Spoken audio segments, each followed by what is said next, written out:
ஓம் நமச்சிவாய. திருச்சிற்றம்பலம். சிவாய நமக. சிவசிவாய நமக. தென்னாடுடைய சிவனை போற்றி, இந்நாட்டவர்க்கும் இறைவா போற்றி.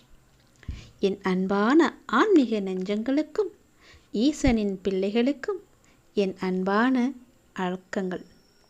என் அன்பான வணக்கங்களை ஏற்று இந்த பதிவை நீங்கள் பார்த்து கொண்டிருக்கிறீர்களோ அல்லது கேட்டுக்கொண்டிருக்கின்றீர்களோ என்றால் அது தற்செயலானது அல்ல. எல்லாம் அல்ல அந்த பரம்பொருள் எம்பெருமான் ஈசன் உங்களை நோக்கி ஏதோ ஒரு பெரும் வழியை, ஒரு பெரும் அற்புதத்தை காட்டப் போகிறார் என்பதற்கான அறிகுறி இது. மனிதர்களாகிய நமக்கு வாழ்க்கையில் எத்தனையோ சோதனைகள், எத்தனையோ வேதனைகள். இன்று விடியாதா, நாளை நம் கஷ்டம் தீராதா என்று ஒவ்வொரு நாளும் ஏங்கி தவிக்கும் ஆன்மாக்கள் எத்தனை பேர். அப்படிப்பட்ட உங்களின் அத்தனை கவலைகளையும் தீர்க்க இந்த ஈசன் இன்று உங்களை நாடி வந்திருக்கின்றார். ஈசனின் அற்புதத்தை இன்று நீ காணப்போகின்றாய். சிவவாக்கோடு இன்றைய இந்த சிவவாக்கோடு நம்முடைய உரையை தொடங்குவோமா? இந்த பச்சை லிங்கத்தின் மகிமையை நீ உணர்ந்து கொள். படத்தில் நீங்கள் பார்ப்பது போல அந்த மரகத பச்சை நிறத்தில் ஜொலிக்கும் பச்சை லிங்கம் சாதாரணமான ஒன்று அல்ல மகளே. ஆன்மீகத்தில் பச்சை நிறம் என்பது புதன் பகவானுக்கும் அன்னை பார்வதி தேவியின் அம்சமான மரகதாம்பிகைக்கும் உரியது. புதன் கிரகம் என்பது நம்முடைய புத்தி கூர்மை, கல்வி, தொழில் மற்றும் வியாபார வெற்றிக்கு அவர்தான் காரகர். மரகத லிங்கத்தை அல்லது பச்சை லிங்கத்தை நாம் வழிபடும் போது நம்முடைய ஜாதகத்தில் இருக்கும் புதன் தோஷங்கள் எல்லாம் நீங்கும். நம்முடைய வீட்டில் இருக்கும் வறுமைகள் ஓடி போகும். சிந்தனை செய்து பாருங்களேன். எத்தனையோ சிவாலயங்கள் இருந்தாலும் சில குறிப்பிட்ட தலங்களில் மட்டுமே இந்த பச்சை லிங்க வழிபாடு விசேஷமாக இருக்கும். ஆமாம் தானே? இன்று உங்கள் இல்லம் தேடி, உன்னுடைய இல்லம் தேடி, உன் உள்ளம் தேடி இந்த பச்சை லிங்க வடிவில் அந்த ஈசனே வந்திருக்கிறார் என்றால் உன்னுடைய வாழ்க்கையில் ஏதோ ஒரு பெரிய மாற்றம், ஒரு சுபிட்சம் உண்டாகப் போகிறது என்றுதானே அர்த்தம். அந்த பச்சை லிங்கத்தை தொட்டு நீ உன்னுடைய பெயரை சொல்லிவிட்டு போ. நீ பார்த்த படத்தில் மிக அழகாக ஒரு வழி சொல்லப்பட்டிருக்கிறது. பச்சை லிங்கம் தொட்டு நீ உன்னுடைய பெயரை சொல்லிவிட்டு போ என்று. இதனுடைய ஆழமான அர்த்தம் என்ன தெரியுமா? இறைவன் முன்னிலையில் நீங்கள் உங்களது அடையாளத்தை, அதாவது உங்களுடைய அகந்தையை, உங்களுடைய பாரத்தை இறக்கி வைக்க வேண்டும் என்று. நான் என்ற அகந்தை அழியும் போதுதான் அங்கே இறைவன் குடியேறுவான். நீங்கள் செய்ய வேண்டியது என்ன? உன்னுடைய மனக்கண்ணால் அந்த பச்சை லிங்கத்தை அப்படியே தொட்டு வணங்குங்கள். பெயரை கோருங்கள். ஈசா, நான் உன்னுடைய பிள்ளை. இதோ என் பெயரை உன்னிடம் நான் சமர்ப்பிக்கின்றேன். என்னுடைய கவலைகளை உன்னிடம் ஒப்படைக்கின்றேன் என்று உங்கள் பெயரை சொல்லிவிட்டு உங்கள் பாரத்தை அவரிடம் கொடுத்து விடுங்கள். முழுமையாகவே கொடுத்து விடுங்கள். நாம சங்கீர்த்தனம் அல்லது இறைவனிடம் சரணாகதி அடைவது என்பது இதுதான் மகளே. நீ உன் பெயரை சொல்லி ஈசனை அழைக்கும் போது அண்ட சராசரங்களை ஆளும் அந்த பரமேஸ்வரன் உங்களது குரலுக்கு செவி சாய்க்கின்றார். அவர் உங்களுடைய ஜாதகத்தை கணிக்கப் போகின்றார். ஈசனின் அருள் உனக்கு கிடைக்கப் போகின்றது. ஈசனுடைய அருளால் உன் வாழ்க்கை மாறப்போகின்றது. ஈசனை நம்பியே இருக்கும் உனக்கு அவர் உன் வாழ்க்கையை எப்படி நல்லபடியாக மாற்றிக் கொடுப்பார் என்ற நம்பிக்கை இருக்கின்றது அல்லவா? அப்படியே அவரும் செய்ய உனக்காக கற்றுக்கொண்டிருக்கின்றார். அடுத்ததாக உன்னுடைய ஜாதகம் கணிக்கத்தான் உன்னுடைய பெயரை கேட்டேன் என்று அவரும் சொல்லியிருக்கின்றார். நவகிரகங்களும் ஈசனின் கட்டுப்பாட்டில் தான் இயங்குகின்றன. கோளறு பதிகம் பாடினால் நவக்கிரக தோஷங்களும் நன்மையாக மாறும் என்பது நமக்கு தெரியும். நம்முடைய பிறப்பு ஜாதகத்தில் எத்தனையோ தோஷங்கள் இருக்கலாம். ராகு கேது தோஷம் இருக்கலாம்.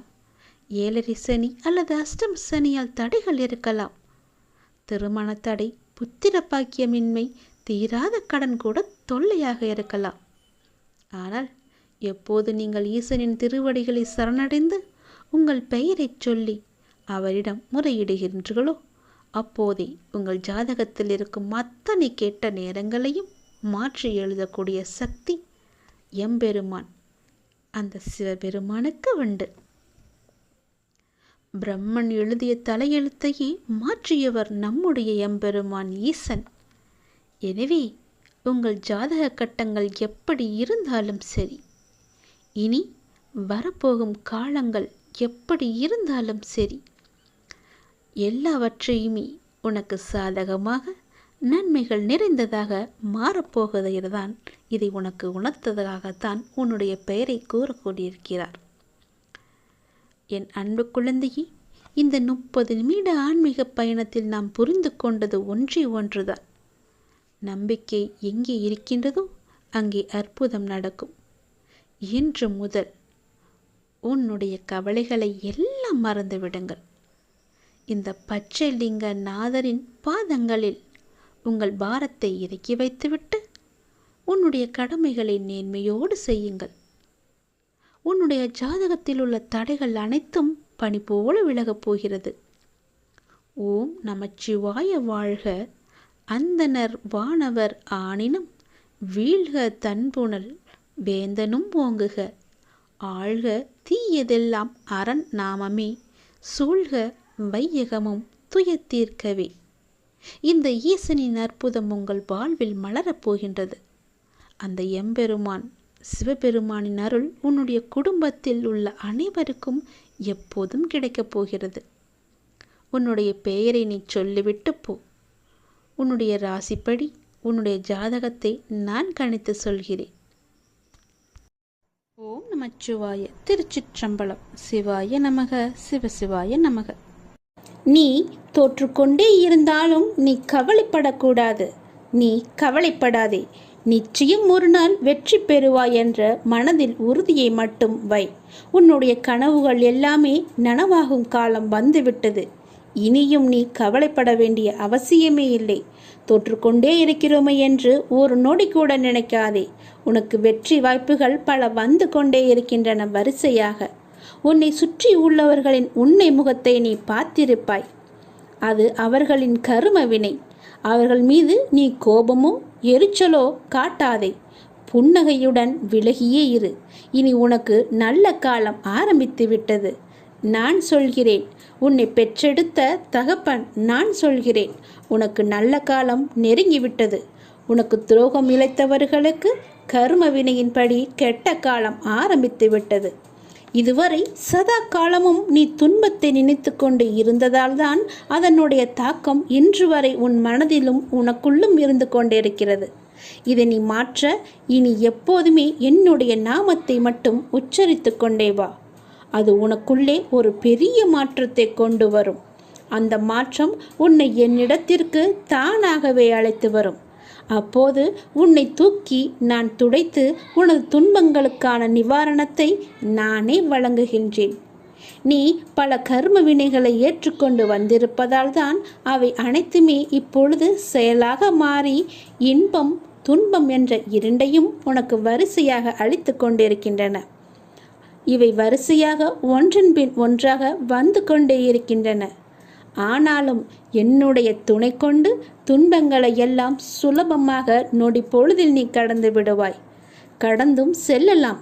அதற்கு தேவை நீ செய்ய வேண்டியது என்னுடைய நாமத்தை மட்டும் உச்சரிப்பதே. என்னுடைய நாமத்தை உச்சரித்து பொறுமையாக நம்பிக்கையுடன் என்னை நம்புவது மட்டும்தான் உன்னுடைய கடமை. மற்றது எல்லாவற்றையுமே பார்த்து கொள்வது என்னுடைய பொறுப்பு. நன்மை செய்து பழக்கப்பட்டவர்கள் தீமை செய்ய நினைத்தாலும் அவர்களால் செய்ய முடியாது, தெரியுமா? நன்மையை செய்து கொண்டிருப்பவர்கள் தீமை செய்ய ஒரு நாளும் அனுமதிக்க மாட்டார்கள். உறுதியான பக்தியால் அனைத்துமே உனக்கு கிட்டும். இனி உன்னுடைய வாழ்வில் எல்லாமே சரியாகும். எப்படிப்பட்ட சூழ்நிலையிலும் நான் உன்னை கைவிட மாட்டேன். இந்த அப்பாவின் வாக்கு உண்மையானது. எப்படிப்பட்ட சூழ்நிலையும் நீ எளிதாகவே கடந்து விடுவாய். என்னை மட்டும் நீ நம்பு. உன் கூட நான் எப்பொழுதுமே இருப்பேன். நேர்மை ஒரு வரப்பிரசாதம் என்பதை நீ மறந்து விடாதே. நேர்மைதான் எல்லோருக்குமே வேண்டும். நேர்மையோடு வாழ்ந்து பார். உனக்கு வர வேண்டியது வந்து சேரும். உன்னால் எல்லாம் முடியும். நீ எதற்காக உன்னுடைய வெற்றியிலிருந்து பின்வாங்கப் போகிறாய்? அப்படிப்பட்ட எண்ணமே உனக்கு வேண்டாம். நான் இருக்கிறேனே. நீ மிக சிறந்த வெற்றியாளனாக மிளிர வேண்டுமெனில் போராட்டங்கள் அனைத்தும் மன உறுதியுடன் துணிச்சலுடனும் எதிர்கொண்டால் வெற்றி என்பது கை கெட்டிய தூரம்தானே. பிறகு எதற்காக நீ பின்வாங்குகிறாய்? துணிச்சலாக இறங்கு. நான் இருக்கிறேன். உன் மனது பற்றி உன்னை தவிர வேறு யாருக்குமே தெரியாது. உன் மீது உன்னை போல் அக்கறை உள்ளவர் எவருமே கிடையாது. உன்னை நீயே முதலில் தாழ்த்திக் கொள்வதை நிறுத்து. உன்னை நீ அறிய முயற்சி செய். உன் காரியமெல்லாம் தானாகவே கைகூடி உன்னை தேடி வரும். வாழ்க்கையை பற்றி ஆழமாக சிந்திக்க வைத்த வரிகள் தான் இது. வாழ்க்கையில் நாம் புரிந்து கொள்ள வேண்டிய ஒரு மிக முக்கியமான விஷயம் என்னது என்று தெரியுமா? கடைசி வரைக்கும் ஒருத்தரை முழுசாக புரிந்து கொள்ள முடியாது என்றால் எவன் புரிந்து கொள்கின்றானோ அவன்தான் நிம்மதியாக இருப்பான். ஒருவரை உங்களால் முழுமையாக 100% புரிந்து கொள்ள முடியும் என்றால் அந்த மனிதரோடு உங்களால் உறவாட முடியாது. அது கணவன், மனைவி, அண்ணன், அக்கா, தங்கை, தம்பி, நண்பன், காதலி, இப்படி எந்த உறவாக இருந்தாலுமே சரி.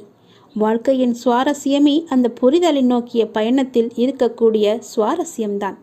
நமக்கு எளிதாக கிடைக்கக்கூடிய பலருக்கு இன்றைக்கும் கனவாகவே இருக்கிறது. மகிழ்ச்சி என்றால் என்னவென்று அதை அனுபவிக்கும் போது மனிதனுக்கு தெரிவது கிடையாது. அப்போது அவர்களுக்கு அலட்சியப்படுத்துவார்கள். அது இல்லாமல் போகும்போது பாருங்கள், அப்போதுதான் தெரியும். நேர்மையற்றவர்களும் உயர்கிறார்களே என்று நாம் எப்படி வருத்தப்படவோ ஆச்சரியப்படவோ கூடாதோ அதே போலத்தான். ஏனெனில் நம்முடைய நோக்கம் உயர்வும் அல்ல, நேர்மையாக இருப்பது மட்டுமே. ஒரு மணியைப் போல நல்ல செயல்கள் சொர்க்கத்தின் வாசலில் ஓசையை எழுப்பும். சில சமயங்களில் மலைக்கு ஒதுங்கி நிற்பதைப் போல. அதுபோலவே சில மனிதர்களிடம் ஒதுங்கி நிற்பதுதான் நம்முடைய வாழ்க்கைக்கு நல்லது. ஒருவர்களை கண்டால் உங்களுக்கு பிடிக்கவில்லையா? அவர்களிடம் வீணான வாக்குவாதத்தை விட்டு அவர்களிடமிருந்து நீங்கள் ஒதுங்கி வந்து விடுங்கள். அதுதான் உங்கள் வாழ்க்கையை செழுமையாக வைத்துக்கொள்ளும். அவர்கள் எது வேண்டுமானாலும் சொல்லட்டும், எதுவுமே நீங்கள் காதில் போட்டு கொள்ளாதீர்கள். கசக்கும் வேப்பங்காய் கூட பழுத்தால் இனிக்கிறது. கடைசி வரை பழுக்காத காயாய் சில மனிதர்கள் இருந்து கொண்டுதான் இருப்பார்கள்.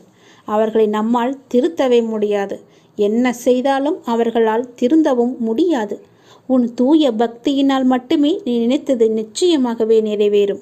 உன் அப்பாவின் துணையோடு நிச்சயம் நீ நினைத்தது எல்லாமே உன் கைகூடி தானாக வரப்போகிறது. நேர்மை என்பது நமக்கு அப்பா கொடுத்த வரப்பிரசாதம். அதை எப்பொழுதும் தவறாமல் நாம் கடைபிடிக்க வேண்டும். தவறு செய்யக்கூடிய சந்தர்ப்பமும் வாய்ப்பும் நமக்கு வாய்த்தாலும் நேர்மையாகவே வாழ வேண்டும். வாழ்வில் ஓரிரு நாள் நேர்மையாய் வாழ்ந்து பார்த்து அதனுடைய ருசியை நீங்கள் உணர்ந்துவிட்டால் நாம் எதற்காகவும் நேர்மையை இழக்க மாட்டோம். இழக்கவும் மனது வராது. நேர்மை கூட ஒரு போதைப் பொருள்தான். அதை அனுபவித்து விட்டால் அதற்கு நாம் அடிமையாகி அதிலிருந்து மீண்டு வரவே முடியாது. ஆனால் மன நிம்மதி நமக்கு முழுவதுமாகவே கிடைக்கும். இந்த போதைப்பொருள் கூட ஒரு நல்லதுக்குத்தான். நல்ல போதைப்பொருள்தான். அதனால் நீங்கள் நேர்மையாகவே இருங்கள். எப்படிப்பட்ட சூழ்நிலையும் உங்களுடைய நேர்மையை மட்டும் கைவிட்டு விடாதீர்கள். என்னுடைய அனுக்கிரகம் உங்களுக்கு முழுவதுமாகவே கிடைக்கும். எப்பொழுதுமே கிடைக்கும். உங்களுடைய மனம் அமைதியாக இருக்க வேண்டும். மனமே அமைதிக்கோள் என்று கூறி பாருங்கள். மனித மனம் அமைதியை தேடி அலைகின்றது. அது எங்கே கிடைக்கும் என்றும் அலைகளிக்கிறது. ஏனெனில் அமைதியாக இருக்கிற போதுதான் மனம் நிம்மதியாக இருக்கிறது, நிறைவாக உணர்கிறது. ஒரு அமைதியான சூழலில் நிம்மதியாகவும் அமைதியாகவும் இருப்பது என்பது எளிது. ஆனால் மிகவும் சத்தமான மற்றும் கூட்டமான இடங்களில் அமைதியை தேடுவது எவ்வளவு கடினம். நாம் நிம்மதியையும் மகிழ்ச்சியையும் வெளியில் தேட வேண்டிய அவசியமே கிடையாது. நமக்குள்ளேயே தேட கற்றுக்கொள்ள வேண்டும். நம்முள்ளேயே உறைந்திருக்கும் அமைதியையும் மகிழ்ச்சியையும் நாம் கண்டுபிடித்தால் வெளிப்புற சூழ்நிலையெல்லாம் நம்மை பாதிக்கவே பாதிக்காது. சில நேரம் நாம் அனைவரும் ஆசை, காமம் பற்றி தேவையற்ற சிந்தனைகளால் மனதின் அமைதியை நாம் கெடுக்கிறோம். மனதை அமைதிப்படுத்துவதற்கு அதன் போக்கிலேயே சென்று வெல்வதே எளிமையான வழியாகும். அதனை செய்ய மனதை இனிமைப்படுத்த வேண்டும். அமைதியை மனமே ஏற்படுத்த வேண்டும். உலக அமைதியில் மட்டுமல்ல, உள்ளூர் அமைதியிலும் நமது மனமே அதிகமாய் ஒரு மந்திர சாவியாய் வைத்திருக்கிறது என்பதை தெரிந்து கொள்ள வேண்டும். அந்த மந்திர சாவி மட்டும் நமக்கு கிடைத்துவிட்டால் போதும். அமைதி இல்லாமல் தவிப்பவர்களில் பலர் குழம்பிய குட்டைகளாகவே இருப்பார்கள். ஆழம் குறைந்த குட்டைதான் என்றாலும் அது கலங்கி இருந்தால் அதன் அடியில் இருப்பது எதுவுமே நமக்கு தெரியாது.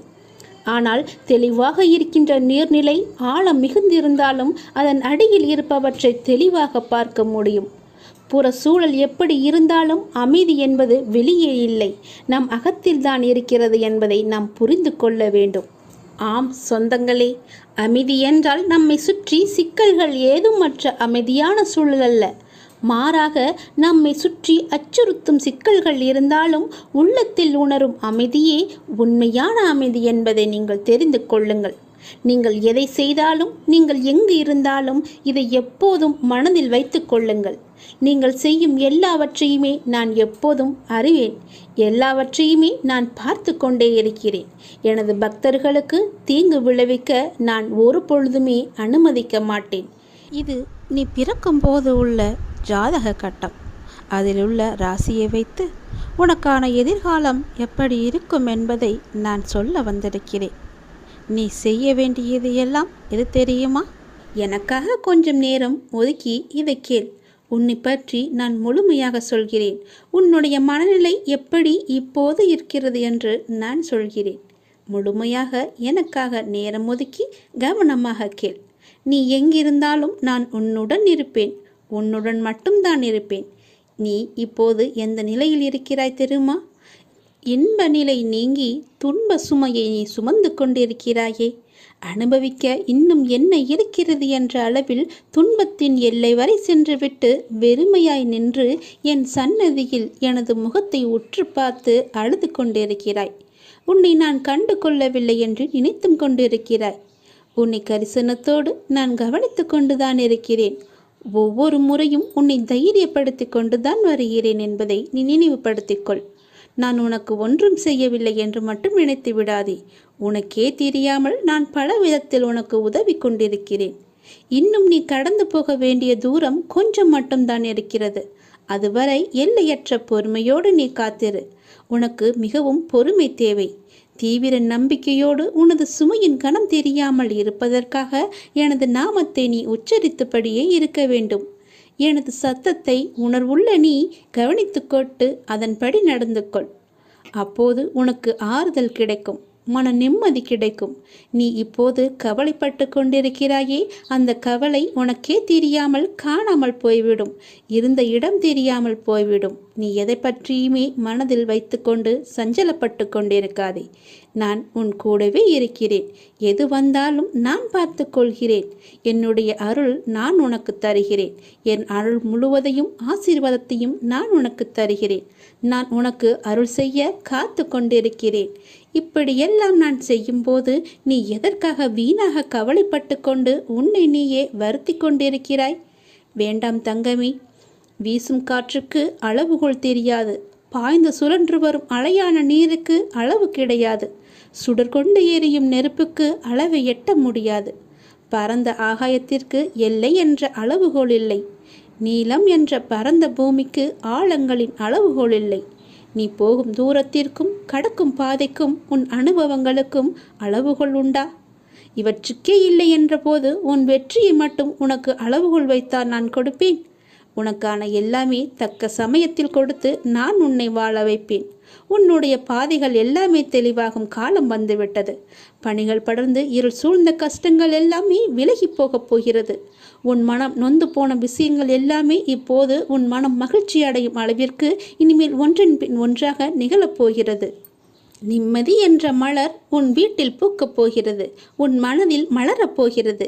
இனிமேல் தென்றலாய் வசந்தமாய் நீ எப்போதும் வசந்த காற்றை சுவாசிக்கப் போகிறாய். நீ எதற்காகவுமே பயப்படாதே, கலங்காதே. உன்னில் வெற்றி என்ற தீபத்தை நான் ஏற்றி காமிக்கிறேன். அகிலத்தின் ரூபமாய் நான் எப்போதுமே உனக்கு துணையாக இருப்பேன். இது நிச்சயமாகவே நடக்கும். எதை பற்றியுமே கவலைப்படாதே. இன்றைய இப்போதைய சூழ்நிலையை வைத்து எதிர்காலத்தை நீ தீர்மானித்து விடாதே. எல்லாவற்றையுமே நானே பார்த்து கொள்கிறேன். உன் அப்பா நான் இருக்கும்போது எதற்குமே நீ கவலைப்படாதே. உன்னை படைத்தது நான். உன்னை இந்த உலகிற்கு கொண்டு வந்தது நான். அப்படி இருக்கும்போது ஏன் எல்லாவற்றிற்கும் பயந்து கொண்டிருக்கின்றாய்? எல்லா முழு பொறுப்புமே என்னுடையது தானே. உன்னை படைத்த எனக்கு உன்னை காக்க எனக்கு எவ்வளவு நேரமாக போகிறது? நல்லது நடக்கும். நல்லது மட்டுமே நடக்கும். இன்று உனக்கு நடப்பது எல்லாமே எது நடந்தாலும் அது கடவுளின் அனுமதியோடு மட்டும்தான் நடக்கிறது என்று பொருள் உணர்ந்து கொள். இதை நீங்கள் கண்டனம் செய்தால் கடவுளின் விருப்பத்தை, கடவுளின் பேரறிவை, கடவுளின் தீர்ப்பை நீங்கள் விமர்சிக்கின்றீர்கள் என்றுதானே அர்த்தம். அவ்வாறு செய்யலாமா? அதை நீங்கள் செய்யாதீர்கள். அவர் அனுமதித்ததை நீங்கள் பெற்றுக்கொள்ளுங்கள். எதுவாக இருந்தாலுமே இது கடவுளின் செயல் என்று நினைத்து சந்தோஷமாக இருங்கள். உங்களுக்கு அமைதி கிட்டும். நம் விருப்பமா உலகை இயக்குகிறது? இல்லையே. கடவுள் பொருள்களை முழுமையாக பார்க்கிறார். மனிதன் பொருள்களை ஒரு பகுதியாக பார்க்கிறான். மனிதன் கடந்த காலம் மற்றும் எதிர்காலத்தில் இருந்து பிரிந்து நிகழ்ச்சிகளை நிகழ்காலத்தில் மட்டுமே பார்த்து கொண்டிருக்கிறான். கடவுளுக்கோ முன் நடந்ததும் தெரியும், பின் நடக்கப் போவதும் தெரியும், இப்போது நடக்க இருப்பதும் தெரியும். அதனால்தான் கடவுள் ஒற்றுமையை காண்கிறார், மனிதன் வேற்றுமையை காண்கின்றான். கடவுள் பூரணமான நியாயத்தை காணும்போது அதே தருணத்தில் மனிதனோ அதை காண்பதே கிடையாது. நீங்கள் கடவுளின் ஸ்தானத்தில் வைத்து பாருங்கள். நீங்களே கடவுள் என உணருங்கள். பிரபஞ்சம் முழுவதும் உங்களுக்கு படைப்பே என்றும் அனைத்தும் உங்கள் விருப்பத்தாலேயே நிகழ்கின்றன என்றும் உணர்ந்து கொள்ளுங்கள். உடனேயே உங்களுக்குள் அபரிமிதமான அமைதியும் ஆற்றலும் ஊற்றெடுப்பதை நீங்கள் உணர்ந்து கொள்வீர்கள். பிறர் நம்மை திட்டும் போது பிறர் உங்களை காரணமின்றி திட்டுவதாகவும் காரணமின்றி துன்புறுத்துவதாகவும் நீங்கள் கூறுகின்றீர்கள். அது உண்மையாக இருந்தாலும் கூட அதற்காக அலட்டிக் கொள்ளாதீர்கள். நிலைமையை பொறுமையுடன் சமாளியுங்கள். இக்கட்டான நிலைமைகளை சமாளிப்பதில் அமைதி ஒரு சக்தி வாய்ந்த ஆயுதம் என்பதை நீங்கள் காண்பீர்கள். யாராவது உங்களை திட்டினால் கண்களை மூடிக்கொண்டு பொறுமையாக இருங்கள். பிறர் அவர்கள் விருப்பம் போல நினைக்கட்டும், அவர்கள் விரும்புவதை சொல்லட்டும். இந்த உலகம் முட்டாள்களால் நிறைந்தது. நீங்கள் அறிவுடையவராக விளங்குங்கள். எல்லோர் முன்னிலையிலும் பணிவுடன் இருங்கள். எந்த நிலைமையிலும் அடக்கமாக இருங்கள். நான் உயர்ந்தவன் அல்லது தாழ்ந்தவன் என்ற எண்ணத்தை விடுத்து அனைவரிடமும் அனைத்திடத்தும் கடவுளை காண கற்றுக்கொண்டால்தான் இது சாத்தியமாகும். கடவுள் அப்படித்தான் விரும்புகிறார். எனவே அது அப்படியே இருக்கட்டும். பிறர் உங்களை நிந்திகையில் நீங்கள் மௌனமாக இருங்கள். கலக்கம் அடையாதீர்கள். பழி சொற்களை ஏற்றுக்கொண்டால் என்ன ஆகப் போகிறது? அடக்கத்திலும் தூய்மையிலும் நீங்கள் வளர்ச்சி அடைவீர்கள். அதுவே மிக பெரிய தவம் என்பதை தெரிந்து கொள்ளுங்கள். ஆன்மீகத்தில் நீங்கள் உயர்வடைவீர்கள். நிச்சயமாகவே யாராவது உங்களை வசிப்பாடினால் அவர்கள் முடிக்கும் வரை என்னுடைய நாமத்தை நீங்கள் ஜபித்து கொண்டே இருங்கள். வாய்விட்டு கூறினாலும் சரி, அவர்கள் கூறுவது உங்கள் காதுகளில் விழாது. நீங்கள் செவிடாகி விடுவீர்கள். எப்போதெல்லாம் எங்கெல்லாம் அநீதி தோன்றுகிறதோ அப்போதெல்லாம் அங்கெல்லாம் நான் அவதரிப்பேன். அநீதியை நான் அழிப்பேன். நான் நான் என்று கூறுகிறாயே அர்ஜுனா, நான் என்பது எது? நான் தான் நீ, நீதான் நான். உன்னை இயக்குபவனும் நான் தான் என்பதை நீ தெரிந்து கொள். உனக்கு நடப்பது எல்லாமே என்னால் என்பதை தெரிந்து கொள். உனக்கு நடப்பது எல்லாமே உன்னுடைய நன்மைக்காக நான் செய்கிறேன் என்பதை தெரிந்து கொள். எந்த பொருளையும் தீயிலிட்டால் முதலில் அது கருப்பாக ஆகும். பிறகு இன்னும் அக்னியுடன் போட்டால் நீற்று போகும், சுத்த வெளுப்பாக ஆகிவிடும். அப்புறம் தீயில் போட்டால் அது மாறாது. அதுவே முடிவான நிலை. இப்படி நீற்று போனதே திருநீறு. நீரு பஸ்மம் எனப்படும். ஈஸ்வரன் மகா பஸ்பம். எல்லாம் அழிந்த பின்னும் இவற்றை அழித்துவிட்டு எஞ்சி நிற்கிற அழியாத சத்தியமான மகா பஸ்பம்தான் உதி. அவன் பஸ்மமாக நீற்று வெளுத்து போனதற்கு முந்திய மாறுதல்தான் கருப்பு. அதுதான் கரி. நிலக்கரிதான் இவ்வுலக ஐஸ்வர்யத்தில் இக்காலத்தில் முதலிடம் பெற்றிருக்கிறது தெரியுமா? எதுவும் தோன்றவும் இல்லை, இங்கு எதுவும் இயங்கவும் இல்லை, மறையவும் இல்லை. புற உலக மாயைகளை நீக்கினால் உனக்கு உள்ளது உள்ளதுபடியே இருக்கிறது. உங்கள் விவாதம் மௌனமாகவே இருக்கட்டும். மௌனத்தை விட சிறந்த விவாதம் ஏதுமே இருக்க முடியாது. அவரவர் விரும்பிய பதிலை அவரை பெற்றுக்கொள்ள உங்கள் மௌனமே ஆக சிறந்த விவாதமாக இருக்கட்டும். நீங்கள் அறிந்ததை கொண்டு கடவுளை வழிபடுங்கள். உனது உள்ளத்தில் இருந்து வழிபடுங்கள். வழிபாட்டிற்கு எந்த ஒரு விதிமுறையும் கிடையாது. உன் தாயை எவ்வாறு உனது தேவைக்கு நீ அழைப்பாயோ அதே அன்பும் அக்கறையுடனும் இயல்புடனுமே எனக்கு போதுமானது என்பதை தெரிந்து கொள்ளுங்கள். இந்த அப்பாவை அழைப்பதற்கு எந்த ஒரு சிறந்த வழிமுறை என்பதும் நான் வைத்து கொள்ளவில்லை. அன்பாக கூப்பிட்டால் போதும். நான் இருக்க பயமென்று உன்னை தேடி நான் ஓடோடி வந்து விடுவேன். உன் மனதின் குழப்பத்தையும் உன் வாழ்வின் சரியான பாதைக்குமே நான் இவற்றையெல்லாம் தந்து கொண்டிருக்கிறேன். உன்னை முழு திருப்திப்படுத்தவே நான் இதையெல்லாம் சொல்லி கொண்டிருக்கிறேன். உன் மனம் சஞ்சலத்தில் இருக்கும்போது என்னுடைய உதியை எடுத்து பூசிக்கொண்டு இருந்து பார். உன் மனம் தெளிவாகும். உனக்கு மாமருந்தே இதுதான். உன் மனம் உடனடியாகவே தெளிவடைந்துவிடும். உன் பார்வையே உனக்கான வெற்றி என்று தெரிந்து கொள். தன்னுடைய நிலை உணர்ந்து இன்பத் துன்பங்களை சமநிலையில் எதிர்கொண்டு எதிர்பார்ப்பில்லாமல் வாழ்ந்து பாருங்கள். உங்கள் வாழ்வில் எதிர்பார்ப்பு இருந்தால் உங்கள் வாழ்க்கையே நிம்மதி இல்லாமல் போகிவிடும். இன்று இப்போது இந்த நொடிதான் நமக்கு உள்ளது என்று சந்தோஷமாக வாழுங்கள். எதிர்பார்ப்பு இன்றி வாழ்ந்து பாருங்கள். நிம்மதி நிலைத்து இருக்கும்.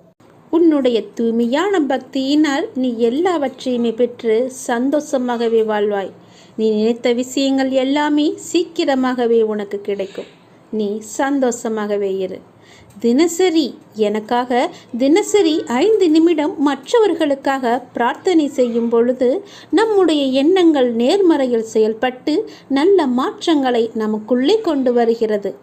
நாம் நம்முடைய தேவைகளுக்காக எந்த வேண்டுதலும் இல்லாமல் அடுத்தவர்களுக்கு பிரார்த்தனையில் ஈடுபடும் பொழுது நம்முடைய தேவைகள் தானாகவே நிறைவேறிடும்.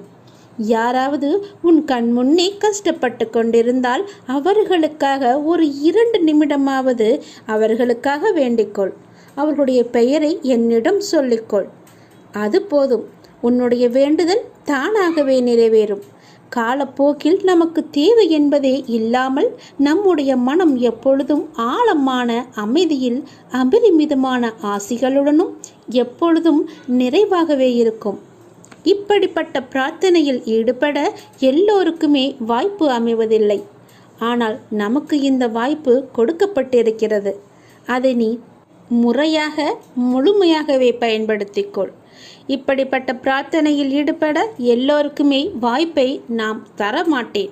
உனக்கு இந்த வாய்ப்பை நான் கொடுத்திருக்கிறேன். அதனால் இதை நீ பயன்படுத்திக்கொள். எல்லோருக்குமே நன்மையை மட்டுமே செய். நம்மையும் நம்மை சுற்றி உள்ளவர்களையும் உயர்த்த நமக்கான வாய்ப்பு இது என்று எண்ணிக்கொள். இந்த வாய்ப்பை நீ தவறாமல் பயன்படுத்தி நாம் உயர்ந்து நம்மை சார்ந்தவர்களையும் உயர்த்துவோம் என்று எண்ணத்தோடு செயல்பட்டு பார். உனக்கு வேண்டியது எல்லாமே தானாகவே வரும். எந்த தடங்களும் இல்லாமல் உன் கைகளில் வந்து சேரும். உளமாற உன்னுடைய மனதார பிரார்த்தனையில் ஈடுபடும் பொழுது நமது தீய கர்மாக்கள் எல்லாமே குறைந்துவிடும். அபரிமிதமான ஆசீர்வாதங்கள், எல்லா தெய்வங்களின் ஆசீர்வாதங்களும் உனக்கு தானாகவே வந்துவிடும். எப்பொழுதும் நேர்மறையான எண்ணங்களால் உன் மனதை நீ நிரப்பி வைத்துக்கொள். உன் வீட்டையும் நேர்மறையாகவே மாற்றி வைத்துவிடு. நீ பேசுவதும் நேர்மறையாகவே இருக்கட்டும். நீ முழுவதுமாகவே நேர்மறையாகவே மாறிவிடு. எதிர்மறை உனக்குள்ளே வராதபடி செய்து கொள். நேர்மறை இருந்தால் அந்த வீட்டில் அந்த இடத்தில் எதிர்மறைக்கு வேலையே இருக்காது. அடுத்தவர்களுக்கான இந்த 5 நிமிடம் நமக்கான மிக பெரிய ஆசீர்வாதம் என்பதை நீ தெரிந்து கொள்.